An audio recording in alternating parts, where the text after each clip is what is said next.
According to rumors coming straight from the San Diego Comic-Con, Starkiller is about to become canon again in Ahsoka Season 2. So it sounds kind of crazy, but a week ago, there were many insiders talking about how possibly Sam Witwer could come back playing Starkiller, Galen Merrick, in the next upcoming Ahsoka season because it would all correlate to the Mortis Gods. Now, in the upcoming Ahsoka season, we know by Baylan Skoll that they are going for it. Baylan Skoll is about to unleash the Mother, which we had a lot of hints in Season 1, not only with Baylan Skoll, but also with Anakin and Ahsoka in the World Between Worlds. Previously, the Clone Wars and the Star Wars Rebels already established this Force mythology regarding these deities, but in a potential twist of what's coming, it's gonna be the introduction of Starkiller, Darth Vader's former apprentice that is currently in development. This way, you have Anakin in the middle as the father, and both of his apprentices, the light side apprentice in Ahsoka and the dark side apprentice in Starkiller, by his side. In Star Wars Celebration, even Dave Filoni kind of gave some remarks and hints during some interviews because he hinted at the incorporation of the character the Son into his storyline. We know who played the Son, of course, in the Clone Wars series, and that was indeed Sam Witwer. He actually played the Son before he even played Maul, so keep that in mind. Let's go back to Season 1. In the first season, Ahsoka has some visual cues that suggested she is going to become the daughter, one of the Mortis Gods that embodies the light side of the Force. How do we know this? Well, by the ending of the show,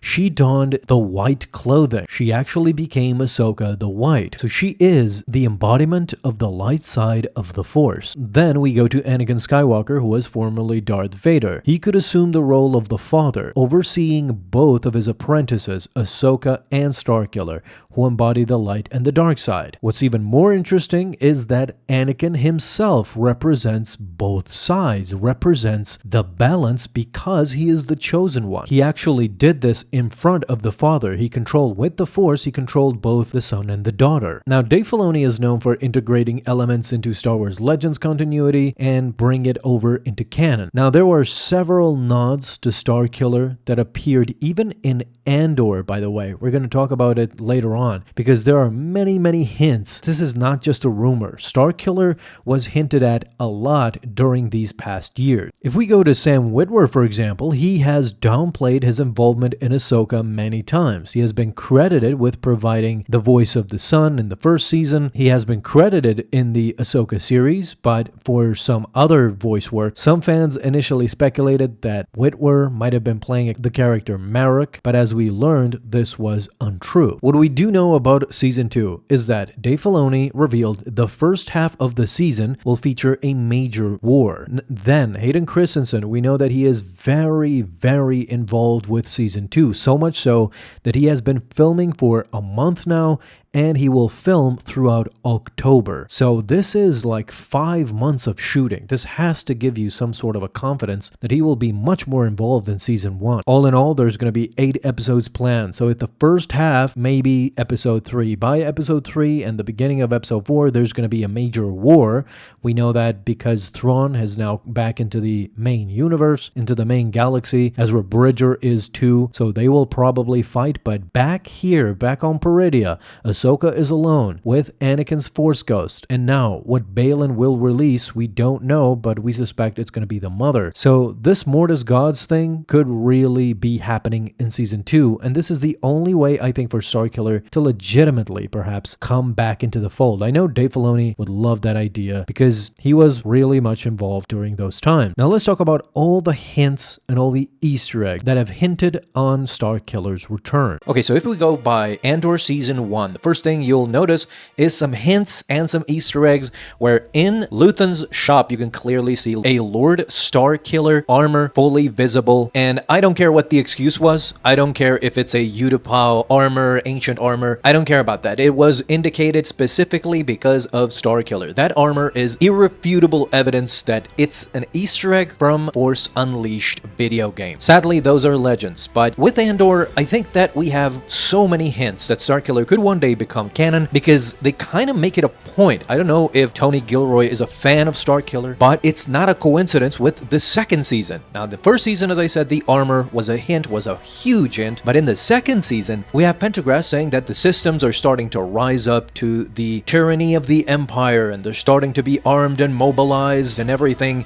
and Pendergrass says that they're counting on it. So this is a clear indication that Palpatine, which has constant contact with Admiral Yularen, who himself contacts Palpatine directly. So, and the head of ISB, I would assume that he has some contact with Emperor Palpatine. So this all leads me to believe that it's the same game plan as we saw in The Force Unleashed 2. It was pretty clear in The Force Unleashed 2 that Palpatine and Vader orchestrated the start of the rebellion. This was the plot twist in the end of the video game, which we clearly saw as some ingenious move. Of course, it backfired in the end on Palpatine, but Leia, together with Bail Organa, adopted the same symbol used by Galen Marek for the rebellion. We get the origins of the symbol, we get the origins of the rebellion itself, and that in fact it was good for Palpatine for a while to excuse his way into a Death Star, into a space station that could destroy planets. So essentially tyrants giving them even more rights. This goes hand in hand with how Palpatine handled himself. He got emergency powers when he was Chancellor.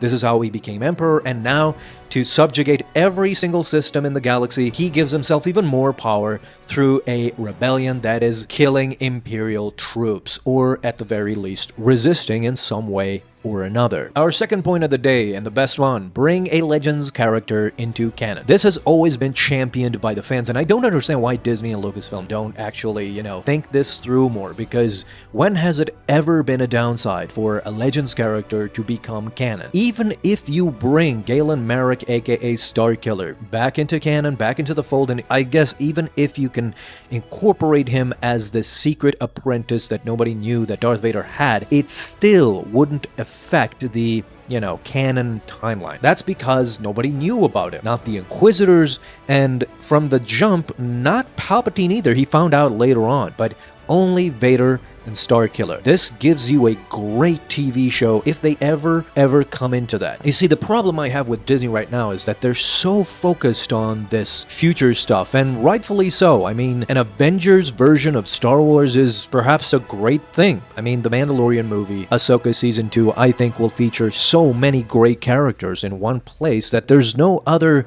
recourse but calling them the Avengers of Star Wars. But to counteract that, you need villains too. But this is grand scale stuff. If we talk specific isolated incidents or stories, Starkiller is just fantastic because it gives Vader... This is why I love The Force Unleashed. The gameplay, people focus on how the game went. I'm focused on the story. The story itself shows you a different side of Vader. To me, Starkiller always represented Luke Skywalker if Vader knew he was alive. This gave you a window into how maniacal Vader had become and how he would actually raise Luke if he knew he existed and if he actually got to be by his side.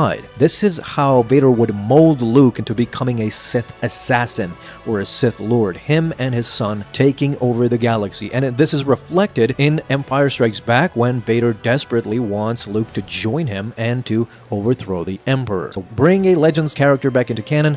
This has always been great, never failed. Our third point, Sam Witwer coming back as Galen Marek. Again, no downside to this whatsoever. Sam Witwer is a Star Wars genius, is a Star Wars maniac, as we've seen countless times. That dude deserves to be in Star Wars, in the Star Wars Hall of Fame. Whether he comes back as Maul, we've discussed in a video that I want Maul to be back in this new universe where everything is being jumbled up with the Avengers of Star Wars and Maul going up against Luke.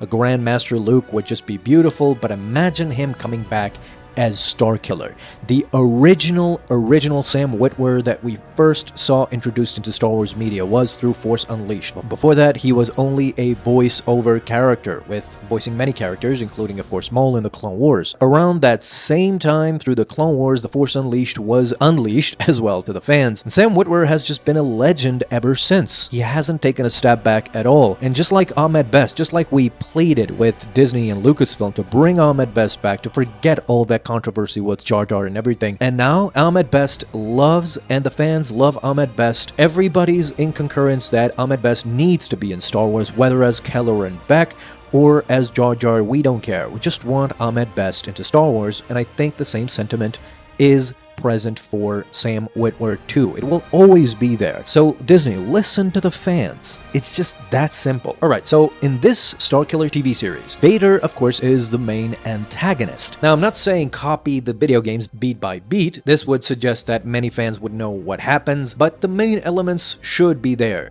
because of the Vader connection. Starkiller doesn't exist without Vader, and Vader has that side that would never be shown without Starkiller. So they both kind of coexist. But this way, we would get the best out of two worlds. We would love to see Starkiller evolve as a character in this TV show, but at the same time, we get more Vader, and that's never been a loss for Star Wars. The guy literally saved Rogue One. Rogue One was a good movie, not a great movie. That was probably because Disney kind of panicked. We saw with Andor, when they let them free, Andor was a great series. That's how it was supposed to be. The movie was supposed to be. But in the end, we saw that Vader scene, whether you like it or not, whether you agree with it or not, it was amazing, and it still lives on to this day. That's because fans crave more Darth Vader.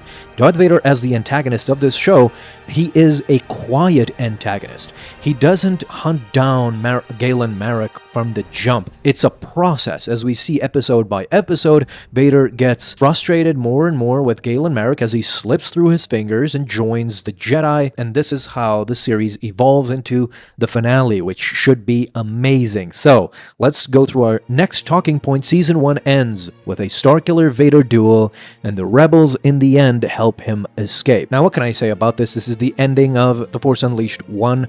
Of course, Vader has plot armor, so Starkiller cannot defeat Vader outright, but he perhaps gets him down, or it's a fair fight. But of course, in the end, Vader comes back, and before he gets the final blow on Starkiller, kills him, the rebels intervene. It doesn't have to be Jedi Master Yoda. It could be some other Jedi, surviving Jedi, that could, connect with the existing canon, with the existing universe, and they save Starkiller at the very ending with an explosion perhaps that distracts Vader, and they extract Galen Marek in the process. The post-credit scene is Palpatine meeting with Vader, and Vader realizes at that moment that Palpatine knows, and now they are hatching their plan for the rebellion. The post-credit scene just gives us a hint of what's to come for Season 2, and this is why we know that in the end, it connects with Andor, because in the Andor series, as I said in the beginning, they are counting on people mobilizing against the Empire for a creation of a rebellion that now the Empire has an excuse to squash and use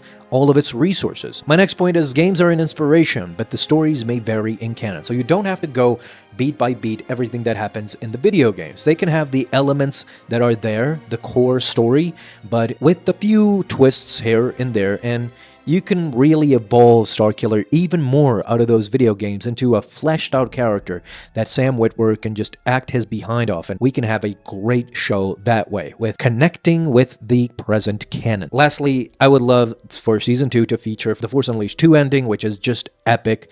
Palpatine kills Galen Marek with Vader watching. The rebellion is officially started by the Empire. That's how it's supposed to go down. This is why a Starkiller show is so important. It just would be phenomenal if everything goes that way, because it shows the genius of Palpatine, how he manipulated the galaxy not only once but twice, and it would go a long way into connecting the original trilogy too. Everything would just be enriched by this story, I feel like. So I would love to know what you guys think. Do you concur with me that we absolutely need a Starkiller show, and these talking points come from a genius mind, which is my mind, of course. So if you like it, subscribe, and I will know that I'm a genius, and I will continue these videos. So thank you guys so much. I'll talk to you soon.